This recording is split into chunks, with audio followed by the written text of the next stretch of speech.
Compositores contemporáneos como John Williams, Quincy Jones o Hans Zimmer en el futuro serán recordados así como Beethoven, Mozart o Bach.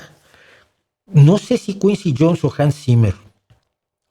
Giorgio Morricone absolutamente ya está considerado como tal. Mancini está considerado como tal. Y John Williams, por favor, las sinfónicas del mundo tocan los temas de Star Wars y de Superman y de todo lo que ha hecho John Williams. Y yo siempre, fíjate, cuando salió Star Wars, yo tenía el disco. Dije, si Beethoven viviera hoy, estaría haciendo eso.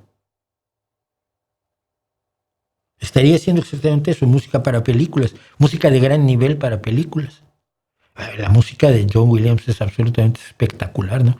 Entonces es curioso que lo digas porque yo hace tantos años, imagínate, cuando se estrenó la primera de Star Wars, que por supuesto es la cuarta, que lo dije yo, si Beethoven hoy viviera, estaría haciendo lo que está haciendo John Williams. Yo creo que sí, porque la calidad musical está allí.